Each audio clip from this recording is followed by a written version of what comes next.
As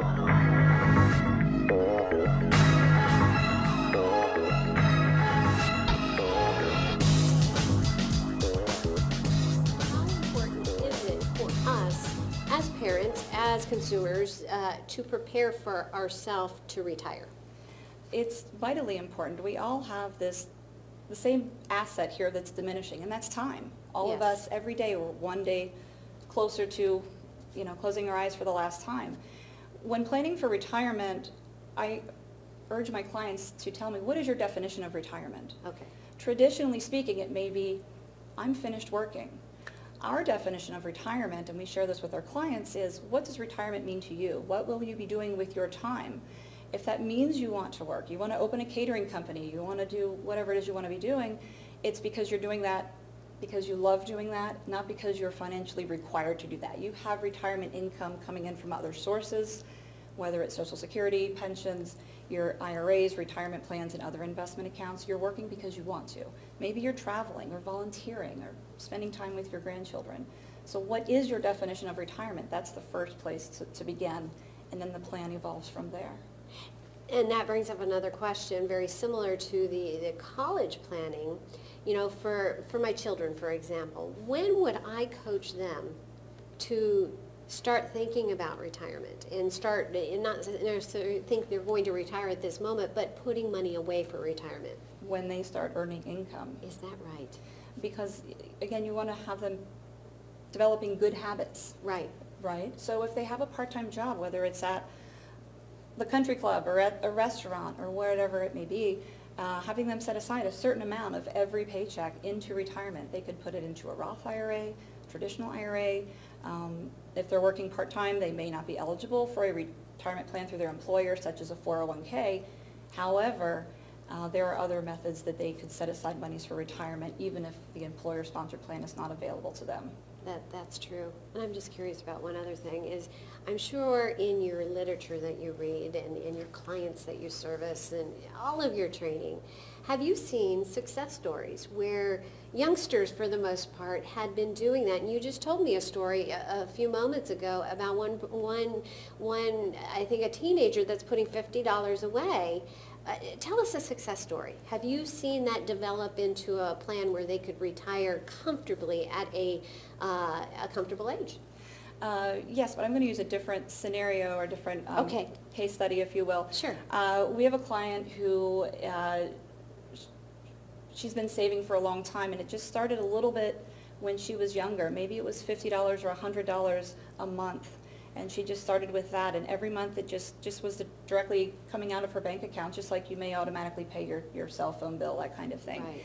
And it was invested in mutual funds, and she worked with an advisor. Because again, you don't have to have millions of dollars to have, to warrant the need of working with an advisor. True.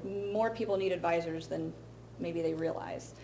And so she saved over a long period of time, and as her income went up, she found that she was able to increase her savings rate. She was now putting more away and more aside. And so here we fast forward, she is now 61 years old, and she came to Sterling and I and says, I want to talk about retirement. I would like to retire in maybe 3 or 4 years from now. Am I able to do that financially? And we were able to show her, look, because you started saving many, many years ago and you were consistent in your savings, you actually could retire now if you wanted to. That's amazing. That's amazing. So that's what we're looking at, right? A lot of PlumbTalk viewers have reached out to us.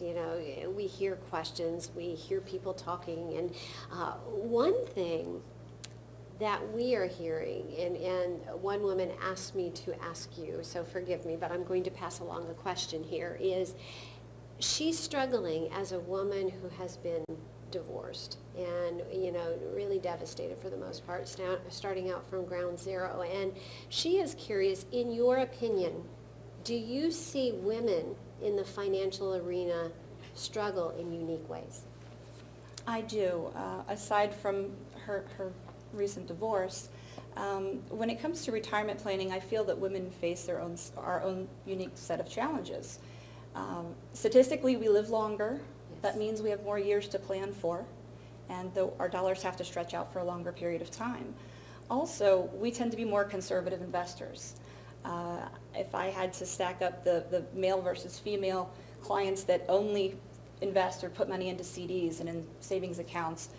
We tend to be far more conservative, and that's good in some cases, but in other cases, you're at a high risk of not outpacing inflation. That's true. We also tend to take time out of the workplace to raise families and take care of aging parents. And so when we're taking time out of the workplace, that means we're not contributing to our retirement plans, or maybe if we are fortunate enough to have a pension through our employer, then maybe it's not at a high enough benefit than it would have been had we not taken time out of the workforce. The other thing is that we tend to put the needs of others first. So women especially will take that extra, $100 a month or whatever the case may be, and they will not put that into their own retirement account. They will put it into the college 529 plan, for example. And while that's great for their child, that's very helpful, but it's to the detriment of their own retirement plan, and that increases their risk of becoming a financial burden to their child, which is the number one concern that I hear from my clients, at least. I don't want to be a financial burden to my child. I've heard that, honestly. I can relate. I've heard that come from my father's mouth before. Mm-hmm. And I personally, now that my children are getting older, I have had those thoughts go through my head as regards to me, on them. So I understand that. So with all of those unique financial concerns that women have, what are some solutions that you can recommend? Well, the solutions are, make sure that you're contributing to your retirement account. You want to do that, whether it's, again, through your employer, whether it's your own traditional IRA, Roth IRA, whatever it may be, your own retirement account. You have to set aside, put yourself first, essentially. Yes. It sounds selfish, but it really is a selfless thing to do, to make sure that I want to make sure I'm not going to be a burden to my child later.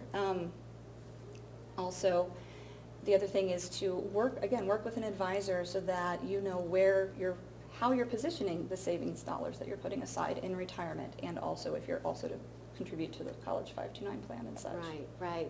So really, you mentioned the word selfish. It's really not selfish. No. If you look at it short term, maybe it might seem that way, but if you look at the long term, it really is not, because you're reducing the financial burden on your children indirectly, and really making your end of life much more comfortable.